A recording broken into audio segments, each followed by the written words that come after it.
YouTube class में आप सभी का हार्दिक स्वागत। और आज अपन पढ़ेंगे कक्षा 10 के 2 नंबर अध्याय सल्तनत काल।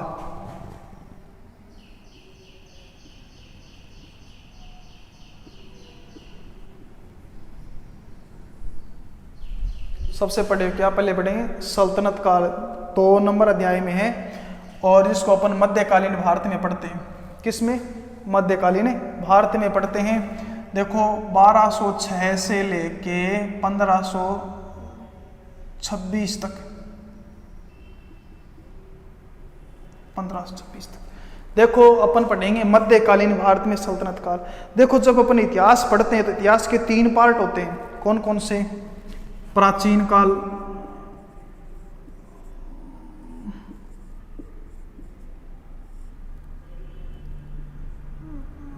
मध्यकाल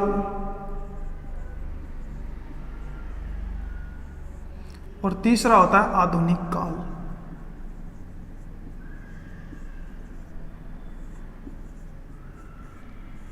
प्राचीन काल में गुप्त वंश है, मौर्य वंश है, महाजनपद है, ये सारे प्राचीन काल में आते हैं।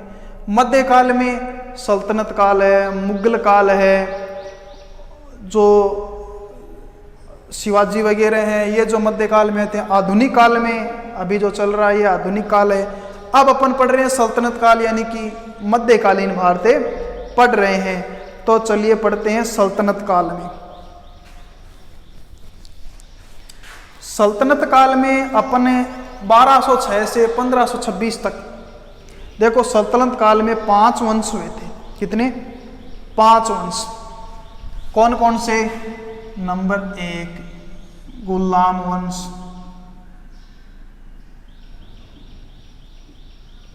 नंबर 2 खिलजी वंश,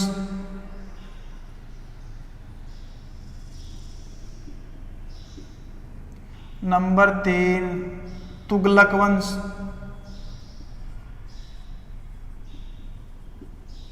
नंबर 4 सैयद वंश,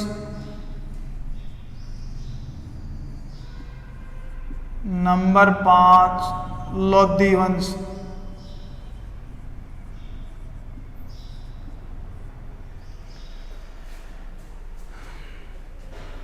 गुलाम वंश, खिलजी वंश, तुगलक वंश, सैयद वंश और लोधी वंश, ये 5 वंश हुए थे 1206 से लेके 1526 तक। ठीक है। सल्तनत काल में अपने 5 वंश पढ़ते हैं। कौन कौन से? गुलाम वंश, खिलजी वंश, तुगलक वंश, सैयद वंश और लोधी वंश। चलिए ठीक है। अब अपन सबसे पहले पढ़ेंगे कौन सा वंश? गुलाम वंश।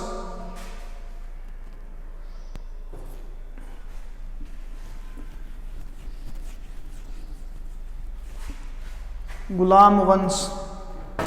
और सबसे पहले मैं आपको बता देता हूं, गुलाम वंश में सबसे पहले राजाओं के नाम लिखता हूं।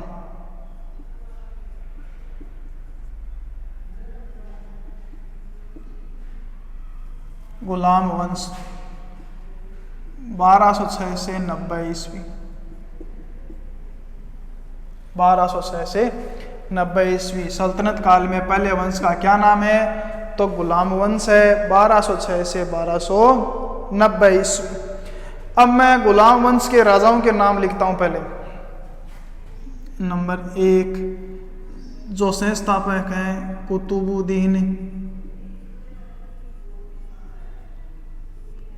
ऐबक, कुतुबुद्दीन ऐबक। नंबर 2 आराम शाह है। क्या नाम है? आराम शाह है। नंबर 3 इल्तुतमिश। क्या नाम है? इल्तुतमिश। नंबर 4 रुकनुद्दीन फिरोज, रुकनुद्दीन फिरोज।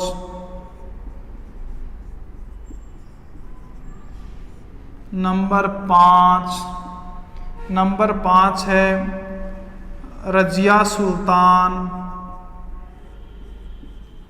रजिया सुल्तान। नंबर 6 तो उनका नाम है बहराम शाह है।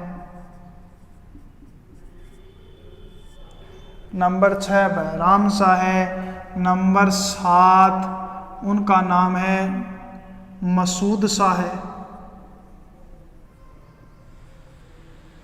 मसूद शाह है। नंबर 8 उनका नाम है नासिरुद्दीन अहमद, नासिरुद्दीन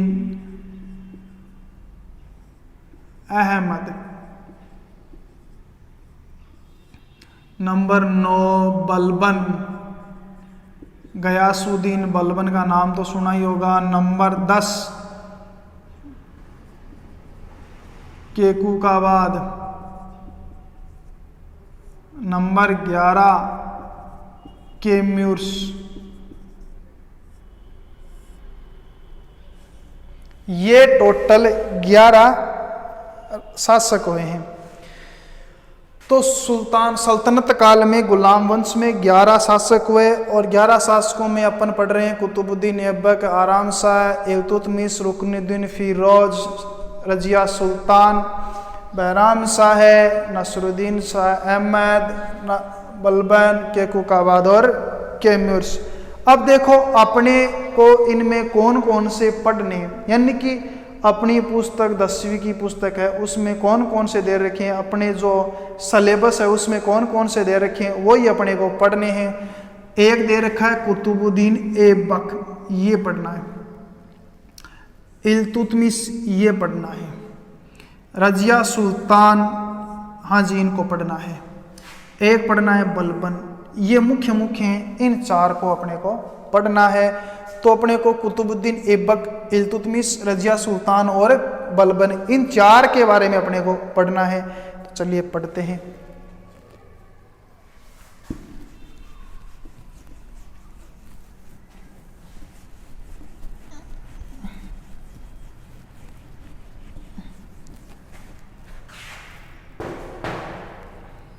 सबसे पहले पढ़ेंगे कुतुबुद्दीन ऐबक।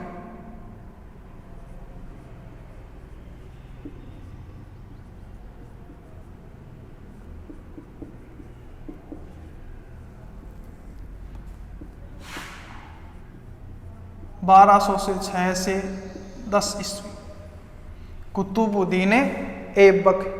1206 से 1210 ईस्वी गुलाम वंश का संस्थापक कुतुबुद्दीन ऐबक को कहा जाता है। कुतुबुद्दीन ऐबक गुलाम वंश का संस्थापक था। देखो कुतुबुद्दीन ऐबक है, इसने गुलाम वंश की स्थापना की और इसकी राजधानी लाहौर को बनाया। राजधानी किसे बनाया? तो लाहौर को इसने राजधानी बनाया था। अब देखो कुतुबुद्दीन ऐबक लगभग 4 वर्ष तक इसने शासन किया था। इसने 2 मस्जिद बनाई थी, कुव्वत उल इस्लाम,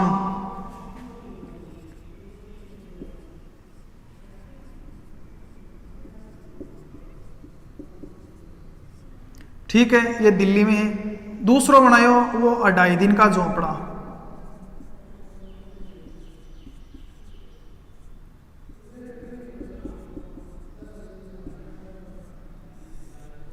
अढ़ाई दिन का झोपड़ा, ये राजस्थान अजमेर में स्थित है। देखो अढ़ाई दिन का झोपड़ा के बारे में कहो जाए, देखो इको नाम अढ़ाई दिन का झोपड़ा क्यों पड़ियो? 2 बात है इको ऊपर। एक तो कि अढ़ाई दिन में इको निर्माण करियो गयो, इलिए अढ़ाई दिन का झोपड़ा भी कहो जाए। दूसरी कह अठे पंजाब को पीर है, वहाँ को अढ़ाई दिन को उर्स बर है, इसलिए इन अढ़ाई दिन के झोपड़ा के नाम भी जाना जाए। तो टावर थारा समझ में आ गई होगी पूरी बात। अब देखो कुतुबुद्दीन ऐबक की उपाधि यानी इन अन्य किस नाम से जाना जातो? तो इन लाख बख्श भी कहे जातो। क्या नाम है?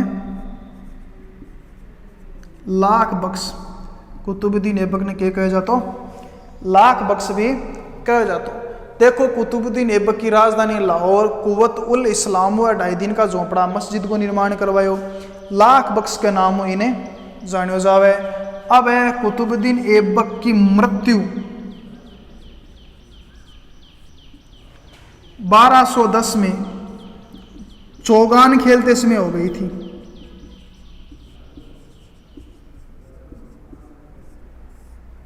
देखो टाबरो यो चौगान घोड़े पर बैठ के खेलो जाए बिन आपा वर्तमान में पोलो भी कवा, तो चौगान और पोलो एक ही खेल को नाम है।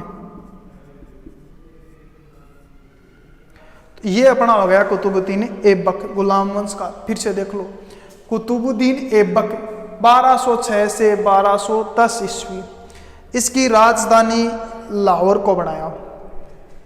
इसने 2 मस्जिद बनाई, कुव्वत उल इस्लाम व अढ़ाई दिन का झोंपड़ा। अढ़ाई दिन का झोंपड़ा है यो अजमेर में स्थित है, राजस्थान अजमेर में। अब देखो इन अढ़ाई दिन को झोंपड़ो नाम क्यों पड़े को, इन पर दो बात कही जाए कि एक तो अढ़ाई दिन में को निर्माण करो गयो, इसलिए इन अढ़ाई दिन को झोंपड़ो कहे जा। एक पंजाब को पीर है, बाकी अढ़ाई दिन को उर्स भरे है अजमेर का मायने अढ़ाई दिन की अटे मस्जिद को ऊपर, इसलिए इन अढ़ाई दिन को झोंपड़े के नाम जाने जावे। अब कुतुबुद्दीन ऐबक को उपनाम लाख बख्श यानी इन लाख बख्श के नाम से भी जानो जाता है। इसकी मृत्यु 1210 ईस्वी में चौगान या पोलो खेलते समय घोड़े से गिर जाने के कारण हो गई थी। तो अपन ने पढ़ लिया सबसे पहले कुतुबुद्दीन ऐबक। चलिए ठीक है, अब आगे बढ़ते हैं। देखो कुतुबुद्दीन ऐबक के बाद में दूसरा राजा आराम शाह आता है। हालांकि आराम शाह 1 वर्ष तक शासन करता है। आराम शाह का शासनकाल आराम के लिए जाना जाता है, यानी कि उसके शासनकाल में सल्तनत काल में गुलाम वंश को कोई भी ख्याति प्राप्त नहीं होती है। वो एक अयोग्य अकुशल शासक था, ठीक है, इसलिए उसे इल्तुतमिश ने हटा दिया और 1211 ईस्वी में इल्तुतमिश स्वयं शासक बन गया। तो चलिए इल्तुतमिश पर चर्चा करते हैं।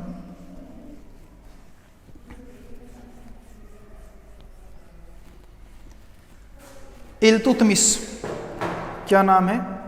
इल्तुतमिश।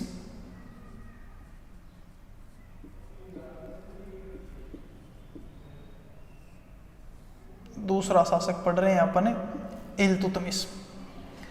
इल्तुतमिश का शासनकाल 1211 से लेके 1236 ईस्वी तक। चलिए ठीक है।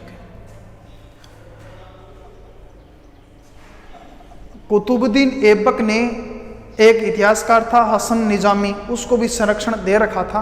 ध्यान में रखना, कुतुबुद्दीन ऐबक ने इतिहासकार हसन निजामी उसको भी संरक्षण दे रखा था। चलिए तो आगे बढ़ते हैं। 1211 से 1236 ईस्वी इल्तुतमिश। अब इल्तुतमिश के बारे में चर्चा करते हैं। देखो इल्तुतमिश है, ये कुतुबुद्दीन ऐबक का दामाद था। क्या था? दामाद। इल्तुतमिश ने बगदाद के खलीफा से पद को प्रतिष्ठित किया, ठीक है। अब इल्तुतमिश ने अपने शासनकाल में यानी कि 1236 तक शासन किया था इसने। देखो राजस्थान सबसे पहले इसने 1226 में रणथंबोर,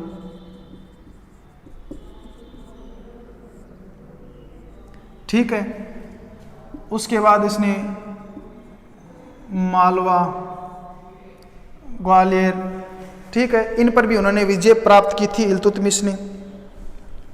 1226 में रणथंबोर पर, मालवा पर भी उन्होंने विजय प्राप्त की थी, ग्वालियर पर भी उन्होंने विजय प्राप्त की थी इल्तुतमिश ने। इल्तुतमिश ने आपने आज तक तराइन के युद्ध के बारे में, 2 युद्धों के बारे में आपने पढ़ चुके हैं, यानी मोहम्मद गौरी ने और पृथ्वीराज चौहान ने 2 तराइन के युद्ध लड़े थे। कौन कौन से थे? प्रथम और द्वितीय 1191 और 1192 ईस्वी में। तो मैं अब आपको बता देता हूँ, इल्तुतमिश ने तीसरा तराइन का युद्ध लड़ा था 1215 ईस्वी में।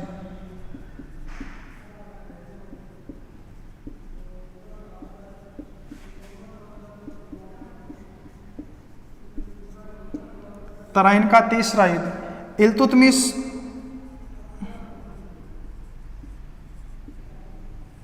व यल्दौज के मध्य हुआ था।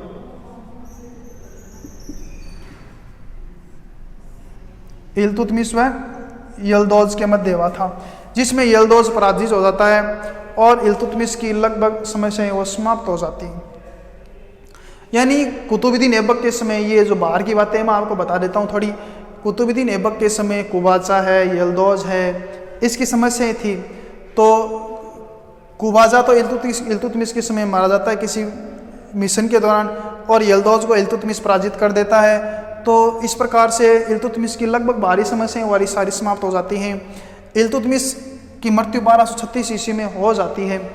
अब देखो इल्तुतमिश के बाद इसका पुत्र था रुकनुद्दीन फिरोज, वह राजा बनता। हालांकि रुकनुद्दीन फिरोज है वो सुल्तान पद के लिए दावेदार था, लेकिन योग्य नहीं था, वो इस लायक नहीं था कि उसे राजा बनाया जाए, वो एक अयोग्य शासक था। इसलिए वहाँ के अमीरों ने इसे हटा दिया और उसके स्थान पर रजिया सुल्तान को शासक बनाया गया। तो ये इल्तुतमिश है 1211 से 1237 ईस्वी तक कुतुबुद्दीन ऐबक का दामाद भी था। इसने रणथंबोर, मालवा, ग्वालियर इस क्षेत्र में इन्होंने अधिकार किया था। 1215 में तराइन का तृतीय युद्ध लड़ा गया था, जिसमें इल्तुतमिश ने यल्दौज को पराजित कर दिया था। इल्तुतमिश की मृत्यु 1236 ईस्वी को हो जाती है। इसके बाद रुकनुद्दीन फिरोज शासक बनता है। रुकनुद्दीन फिरोज है वह अयोग्य शासक था, इसलिए वहाँ के अमीरों ने इसे हटा दिया था। इल्तुतमिश के बारे में थोड़ी और बातें बता देता हूँ आपको कि इल्तुतमिश है, इसने शुद्ध अरबी चांदी के सिक्के भी चलाए थे। इल्तुतमिश ने शुद्ध अरबी का जो सिक्का चलाया था जिसे टका कहा गया था, ठीक है, 170-75 ग्रेन का था। और जो चांदी के सिक्के चलाए थे, ठीक है, वो जितल कहा गया था। इस प्रकार से इल्तुतमिश ने ये सिक्के चलाए थे।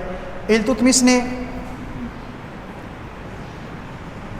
चालीसा नामक दल बनाया था, ठीक है। इल्तुतमिश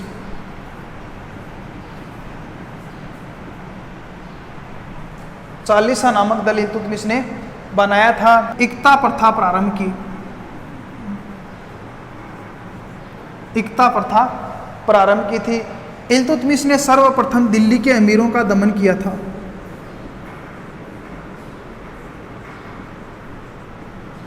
दिल्ली के अमीरों का दमन किया था किसने? इल्तुतमिश ने। तो इल्तुतमिश के बारे में अपन बहुत सारी बातें पढ़ चुके हैं, तो इसके बाद अपन आगे बढ़ते हैं।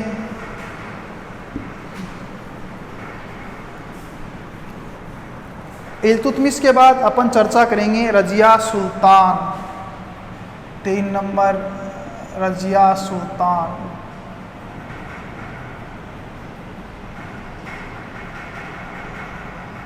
रजिया सुल्तान 1236 से 40 ईस्वी, 1236 से 40 ईस्वी। रजिया सुल्तान जिसे भारत की प्रथम शासिका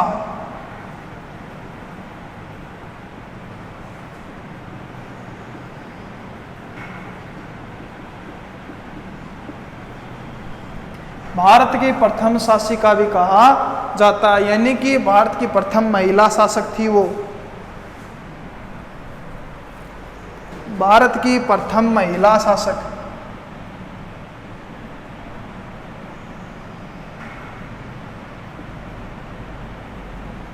भारत की प्रथम महिला शासक रजिया सुल्तान को कहा जाता है।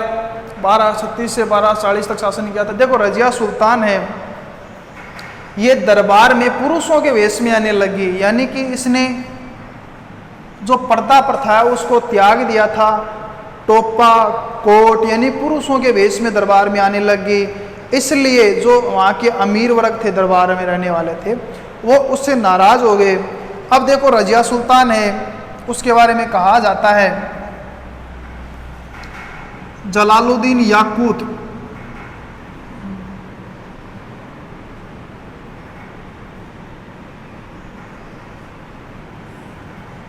इसे अमीर ए अखूर के पद पर नियुक्त किया था।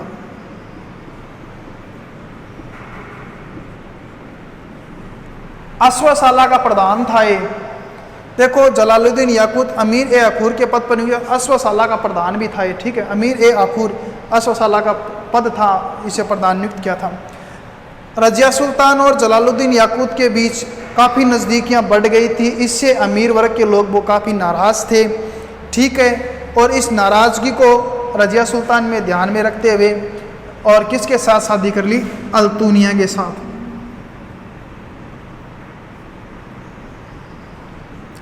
अल्तुनिया के साथ रजिया सुल्तान की शादी होगी। जलालुद्दीन याकूत है, इसको किसी अभियान के लिए भेजा गया था। इसी दौरान अमीरों के द्वारा इसका वध कर दिया जाता है। और अल्तुनिया और रजिया सुल्तान और अल्तुनिया दोनों रजिया सुल्तान को कैद गृह में डाल दिया जाता है, लेकिन वहाँ से अल्तुनिया के साथ शादी कर लेता है और वहाँ से निकल जाती है रजिया सुल्तान। लेकिन कैथल के नज़दीक 1240 ईस्वी में रजिया सुल्तान और अल्तुनिया इन दोनों की हत्या कर दी जाती है। तो रजिया सुल्तान 1236 से 1240 ईस्वी। देखो, भारत की प्रथम महिला शासक रजिया सुल्तान को ही कहा जाता है। रजिया सुल्तान जब दरबार में आती थी तो पुरुषों के वेश में आने लग गई, यानी कि पर्दा प्रथा चला करता था पहले महिलाओं के लिए, वो उन्होंने त्याग दिया और टोपा और कुला यानी कि कोट पैंट और टॉप पहन के आने लग गई, जिससे उसके दरबार में जो अमीर वर्ग था वो क्या हो गया, नाराज़ हो गया। और उससे भी ज़्यादा नाराज़ तब हुए जब उन्होंने जलालुद्दीन याकूत है उससे नज़दीक यहाँ बढ़ने लगी। जलालुद्दीन याकूत अमीर ए आखुर था, यानी अश्वशाला का प्रधान था। जलालुद्दीन याकूत के बारे में कहा जाता है कि ये इतनी नज़दीक हो गया था कि रजिया सुल्तान को कभी कभी अपनी बाहों में उठा के घोड़े पर बैठा देता था। तो इससे अमीर वर्ग बहुत ज़्यादा नाराज़ हो गए और उन्होंने जलालुद्दीन याकूत को मारने की योजना बनाई। रजिया सुल्तान को कैदी में डाल दिया गया था। जलालुद्दीन याकूत को किसी अभियान के लिए भेजा गया। इस दौरान अमीरों ने षड्यंत्र के अनुसार इसको मार दिया था। रजिया सुल्तान ने वहाँ पर रहते हुए अल्तुनिया के साथ शादी कर ली और दोनों किसी प्रकार से कैसे भाग निकले। अल्तुनिया और रजिया सुल्तान को कैथल के नज़दीक डाकुओं ने मौत के घाट उतार दिया। तो इस प्रकार से रजिया सुल्तान है वो 1240 में मृत्यु को प्राप्त हुई। अपन रजिया सुल्तान तक पढ़ चुके हैं। अब आगे कुछ ऐसे राजा हैं जो मतलब कुछ समय एक क्षण के लिए राजा बने थे, जैसे बहराम शाह।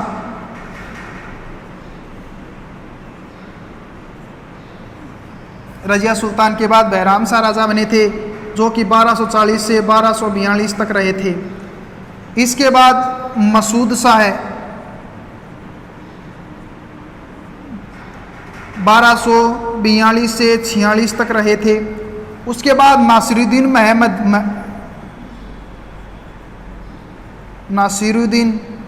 अहमद 1246 से 65 तक। इन तीन का काल कोई खास नहीं है, अयोग्य शासक थे। नासिरुद्दीन अहमद है, इनके पीछे जो ताकत थी वो थी बलबन की। नासिरुद्दीन अहमद बलबन के बल पर ही शासन कार्य कर रहे थे। नासिरुद्दीन अहमद ने ही बलबन को उल्लुग खां की उपाधि दी थी। चलिए आगे बढ़ते हैं और अब अपन चर्चा करेंगे बलबन की। गुलाम वंश के शासक गयासुद्दीन बलबन।